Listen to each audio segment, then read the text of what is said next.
Today I will show you a crime, drama, thriller film from 2010, titled The Town. Spoilers ahead. Watch out and take care.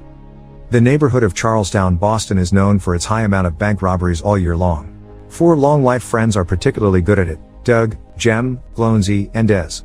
Doug is the brain behind their plans, and he tells the other 3 all the details they need to memorize without fail before their next operation. When a guard enters the bank carrying a money bag, they take the chance to push him and enter with him, immediately taking control of the situation.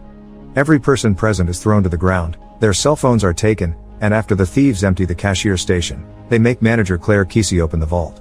After taking all the money and putting the security camera's hard drives in a microwave to destroy them, the thieves start pouring bleach all over the place to take care of any possible DNA proof, unaware that Claire is pressing a silent alarm button with her foot until it is too late. When they finally notice, Jem beats up the assistant manager believing it was him, and as he violently moves, Claire gets to see his neck tattoo. Seeing as the police are about to surround them, Jem decides to take Claire with them as a hostage, which is something they never do. They blindfold her before taking off their masks, and once they are far enough from the bank, they drop her at the beach, not needing her anymore. The crime scene is taken over by the FBI, with Special Agent Adam Frawley in charge. He can see the thieves took care of every possible detail and left no evidence behind, which means they must be professionals. His men also find the van they used for the robbery, but it has been lit on fire and nobody in the neighborhood is willing to speak as a witness. The next day, Frawley interrogates Claire, who tells him the little she knows and omits the tattoo detail because the thieves have threatened to kill her if she gives the FBI any information.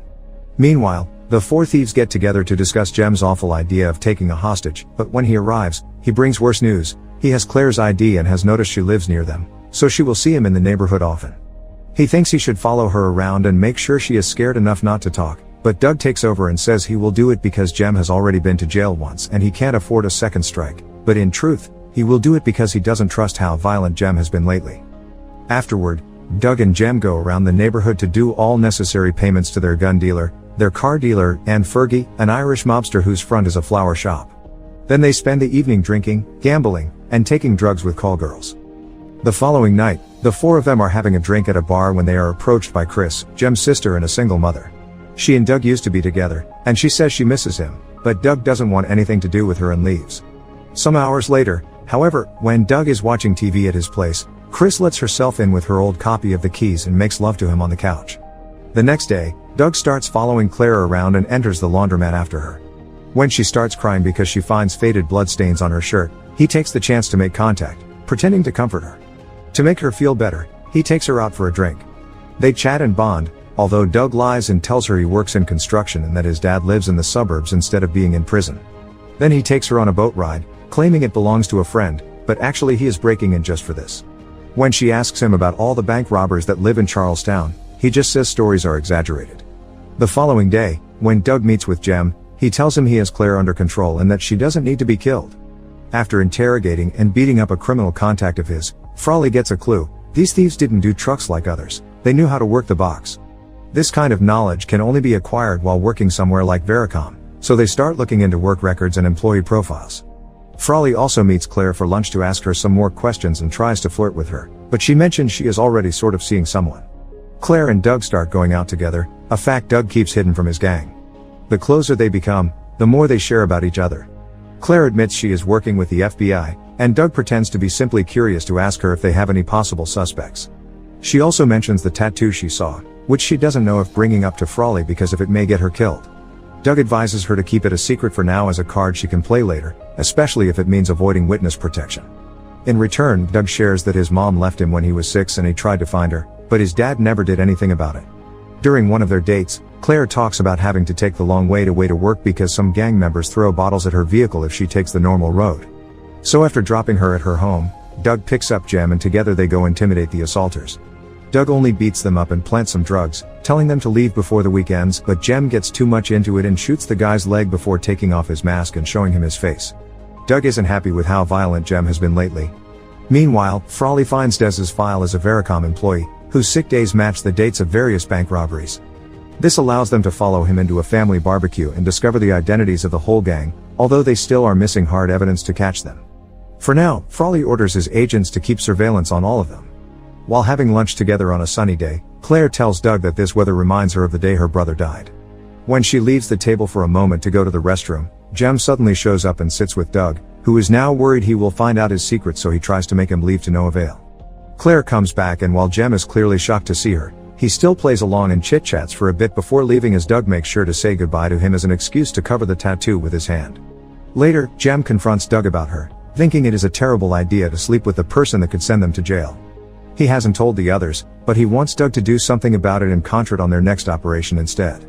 Doug doesn't think they are ready for their next robbery because he doesn't like the guys they will be working with, so they should find someone else. Jem insists, however, so Doug gives in under one condition: this will be his last job. Afterward, he goes to see his father in prison to tell him he may be going away for a while and ask him why he never looked for his mother. His father replies that there is no point in trying to make a mother out of someone who clearly doesn't want to be one. When Friday comes, it is time for their next operation. They get some hair from a hair salon to plant as fake evidence, wash themselves thoroughly, and clean all their equipment with bleach so it doesn't have fingerprints on it. Then they take the car to follow an armored truck and rob it as soon as it parks. Things go smoothly at first, but one of the guards tries to fight back and aims his gun at them. The police are also coming after them, so as not to waste any more time, they kill the guard and go back to the car, driving away as fast as possible not to get caught. They cause many crashes in the way, and when the cops finally corner them, they shoot them too before driving back and escaping through the way they come. This time Glonsey tries some risky driving moves that allow him to make the police cars crash against each other, and they finally get to lose them when they find their fourth team member waiting for them in another car, so they change vehicles and light the previous car on fire, blocking the way for the cops. Frawley, who is following the case from his office, orders the police to close the bridge, but it is too late. The thieves cross it before the cops get there. As they change vehicles again, they are seen by a random officer that is parked nearby, but he turns a blind eye on them. While they don't have any legitimate proof to use yet, Frawley wants to at least talk to them, so he sends his men to bring the four of them in for interrogation. After making them read the lines the thieves said to the victims, Frawley tries to ask some questions, but Jem simply stays silent after requesting a lawyer, and Doug, knowing they have nothing on him, tells him they have always known they have been followed by the FBI because everyone knows what their antennas look like. Frawley's next move is to try to get some clues from Claire again, but when he calls the bank, he finds out she has quit. Getting suspicious of her now, he makes his men tap her phone and learns she has been in contact with Doug all this time. Doug also learns she quit when he meets with her to give her a diamond necklace, so he takes the chance to ask her to go away with him, which she accepts. After their date is over, Claire is visited by Frawley, who notices the necklace before showing her Doug's profile and telling her the truth. Meanwhile, Doug meets with Jem, who has a new job from Fergie, but Doug turns it down and tells him to find someone else because he is done. This enrages Jem, who accuses him of abandoning Chris and her baby, but Doug reminds him nobody knows who the father is, and while he's thankful Jem's family took him in as a kid, it was never going to be the three of them happily playing house. Jem points out that he once killed a guy to protect Doug and went to prison for 9 years for it, but Doug isn't touched. He still turns down the job. He then goes to see Fergie to inform him of this as well, but Fergie doesn't want anybody else because Doug is the real brain here. Doug's father went solo many years ago too, and that is why Fergie hooked his mother up with drugs. She never left, she died of overdoses, and Doug has been lied to all this time. If he doesn't accept the job, Fergie threatens to do to Claire the same thing he did to his mom. Doug rushes to Claire's place to check she is fine, but she kicks him out and doesn't let him apologize or explain.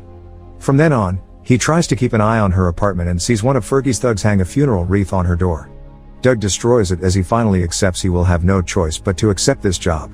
After visiting Chris to tell her he will be gone after this job, Doug tries to approach Claire again and promises he will never hurt her, because he has robbed many banks but he has never killed anyone, then asks her to wait for him before leaving.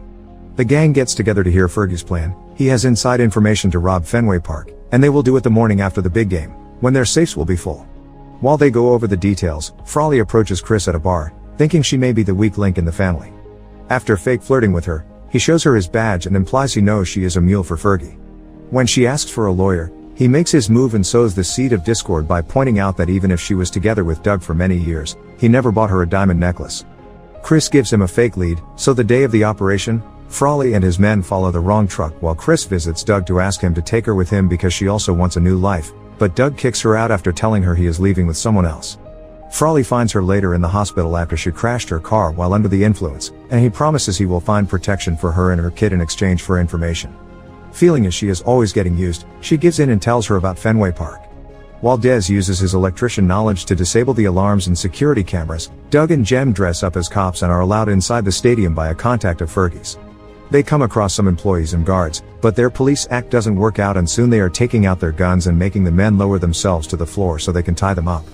Next, They go up to the cash room and tell the employees to open the door and not to make a distress call because they have men outside their homes and they will shoot their wives if they try anything. Obviously they are allowed to come in, and after filling their bags with as much money as possible, they leave through the parking lot, where Glownsy and Des are waiting for them with an ambulance. The FBI is already surrounding the perimeter, but as soon as Jem sees them trying to sneak in, he opens fire on them. A shootout between thieves and agents begins and Glownsy gets shot in the middle of it, but at least they got him on the vest. While the other three continue to shoot, Des sneaks back and opens the door so they can push the truck with the agents out of there. After he closes the door again, Doug tells Des that unlike the others, he doesn't have a police record, so he can walk out and get only 7 years and none of them would blame him for it. Des, however, feels rather insulted by this and stays after throwing the F-word at Doug. The FBI throws some stun grenades through the windows then, and while the thieves' senses are compromised, they send special agents inside that shoot Des as soon as he stands up. Glownsy decides to go for a very risky plan. He will drive out and keep the FBI's attention on him while Doug and Jem change back into their cop costumes and simply walk away through the main door because the FBI won't be looking for police officers. Doug worries about Glownsy's safety if he goes out there, but Glownsy promises he is a great driver and knows how to escape. The ambulance goes out and manages to drive down the block without issues, but when the FBI can't stop it by just shooting at its wheels, a sniper kills Glownsy by getting him on the head. While the FBI checks out the ambulance, thinking all the thieves will be there, Doug and Jem successfully change into their cop uniforms and easily escape by mingling with other officers. The trick doesn't last long, however, the FBI receives information from the employees that had been tied up inside, saying they had been ambushed by cops, so Frawley immediately starts looking around for officers behaving suspiciously. He quickly notices Jem walking away fast with a big bag over his shoulder and follows him into a parking lot. As soon as Frawley calls him by his name, Jem opens fire on him, and soon he finds himself surrounded by the FBI and cops while Doug watches from across the street. Frawley manages to wound Jem on the leg, so he hides behind a mailbox, only to realize he is out of bullets. Refusing to go back to jail, he commits suicide by walking out with his guns in hand, causing the agents to shoot him on the spot. Doug doesn't let his sacrifice be in vain and escapes by stealing a police car while everyone is busy checking on Jem's body. He drives to the flower shop and kills both Fergie and his thug, not getting hurt in return because he is wearing a bulletproof vest. Afterward, Doug recovers some money he had hidden and calls Claire, who has the FBI with her in the apartment listening to her conversation. Claire asks him to come over, claiming she is alone, but Doug knows she is lying because he is watching the apartment from a neighbor building. He still accepts to go though, asking her to meet him at the back door in an hour. After he apologizes again to her, Claire mentions sunny days as a subtle clue to let him know it is all a trap, and Doug plays along. While the FBI waits with Claire for someone that won't arrive, Doug hides some money in her garden and leaves a note on Frawley's car, insulting him. Then he leaves the city by train while wearing an MBTA uniform.